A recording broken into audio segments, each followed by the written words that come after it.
Güneydoğu'da Kürt sorunu değil, komünizm sorunu vardır. Kürt sorunu ifadesi, ülkemizde bir takım çevreler tarafından propaganda malzemesi haline getirildi. Sanki Kürt kardeşlerimiz bu vatanın bir evladı, Türkiye Cumhuriyeti'nin bir ferdi değilmiş gibi, halkımız yıllarca Türkler ve Kürtler arasında suni bir husumet olduğuna inandırıldı. Kürt kardeşlerimiz, iddia edilen Ergenekon örgütü tarafından yıllarca ahlaksızca ve acımasızca ezildiler. Ama bu bizim kardeş olduğumuzu, onların bizim canımız olduğu gerçeğini asla değiştirmez. Kürt sorunu adıyla lanse edilen sorun aslında bölgede komünist, Stalinist ve Leninist bir hakimiyetin ön hazırlığıdır. Bölücü terör örgütü PKK, Kürt milliyetçiliğini yalnızca kullanmaktadır. PKK gerçekte Darwinist, komünist, Stalinist ve Leninist bir yapılanmadır. Ve amacı Kürt kardeşlerimizin konforunu sağlamak değil, onları Stalinist bir anlayışla ezmektir. Bölgede Allah esirgesin komünist, Stalinist ve Leninist bir hakimiyet kurulduğu takdirde PKK tarafından ilk harcanacak, ilk şiddet görecek kişiler Kürt kardeşlerimiz olacaktır. Türk milleti olarak elbette ne bu ülkenin bölünmesine ne de Kürt ve Türk kardeşlerimizin zulüm ve şiddet görmesine müsaade etmeyiz.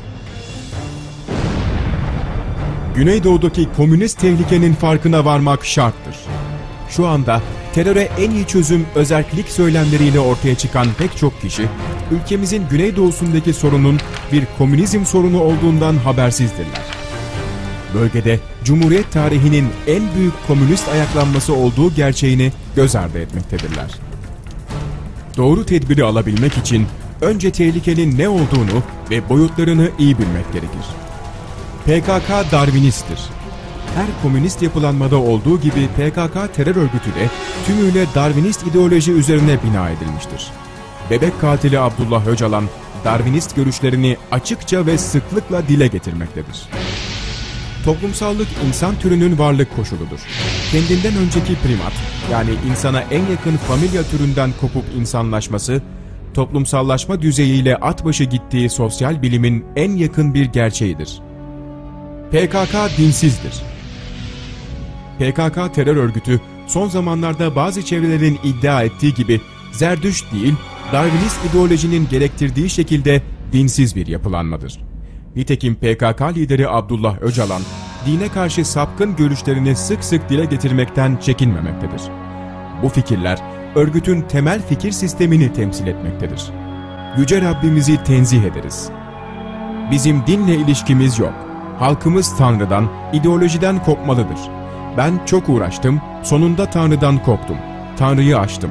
Böylece Abdullah Öcalan olabildim. PKK devlete karşıdır.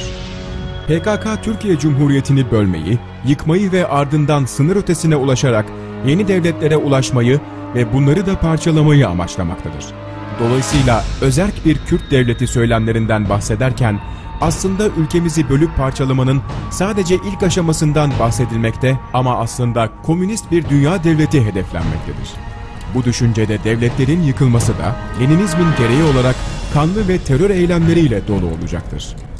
PKK aileye karşıdır. PKK Marksist ve komünist bir yapılanma olduğu için komünizmin bir gereği olarak aile kavramını kesin olarak reddeder.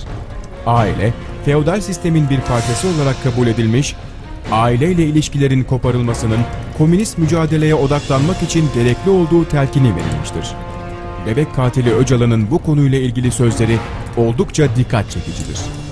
Aile bizi en çok zorlayan bir kurumdur. Ulusal kurtuluş sürecimizde aile engelini her yönüyle görmek gerekir. Bu önünde sivriltilen, Ağrı Dağı gibi yükseltilmek istenen bir engeldir. Bizde bir kargaşa olan aile, düşüncenin gömüldüğü, iradenin yapboz tahtasına çevrildiği, insanımızın paramparça edildiği, dağıtıldığı bir şeytan üçgenidir. Açıkça görüldüğü gibi aile, komünist düşünce sistemine göre terk edilmesi gereken, sözde oldukça tehlikeli bir şeytan üçgenidir. Dolayısıyla terör örgütü mensuplarına, babanızın sıcak evine gelin, annenizin sıcak çorbasını için, dağdan inip yuva kurun şeklindeki çağrılar son derece etkisiz girişimlerdir. PKK terörü asla bırakmaz. PKK komünist, Stalinist, Leninist bir terör örgütüdür. Lenin'in adımlarını takip eder ve bu sebeple de terör bu komünist örgüt için şarttır. Dolayısıyla PKK'nın bir takım taleplerinin yerine getirilmesi hiçbir şekilde terörü durdurmayacak, tam tersine terör daha da artarak devam edecektir. Bebek katili Öcalan da ayakta kalabilmek için silahlı mücadelenin şart olduğunu sözlerinde açık şekilde ifade etmiştir. Silahlı mücadele, halk ayaklanması ve örgütlenme son derece iç içe gelişen, birbirlerini zorunlu kılan özelliğe sahiptirler. Tek çözüm ilmi mücadeledir. Terör ne tek başına askeri müdahalelerle, ne teröristleri vicdanlı olmaya davet etmekle, ne kınamalarla, ne ailelerinin sıcak evine çağırmakla, ne de vatan toprağı vermekle ortadan kalkmaz. Komünist ayaklanma bir ideolojik harekettir. Komünist tehlikeye karşı tek mücadele şekli bilimsel, ilmi mücadele olmalıdır. Yapılması gereken en önemli şey komünizmin temeli olan Darwinizmin geçersizliğinin anlatılmasıdır. Darwinizmin geçersizliğinin anlaşılması, komünizm mantığının çökmesine neden olur. Fikri temelini, yani Darwinist altyapısını yitirmiş bir ideoloji anında yok olup gider. İşte bu sebeple fikirle ortadan kaldırmak, komünizme karşı ilmi mücadele vermek gereklidir. Türk devletinin terör belasından kurtulmasının tek yolu, Güneydoğu'da Darwinizmi çürüten hızlı ve etkili bir ilmi çalışma başlatmaktır. Evrim teorisini çürüten broşürler, yazılar, sohbetler, konferanslar, televizyon ve radyo programları, sivil toplum kuruluşlarının yayınları bütün halkımıza ulaştırılmalıdır. Bunun dışında hiçbir yol teröre kesin çözüm olmayacaktır.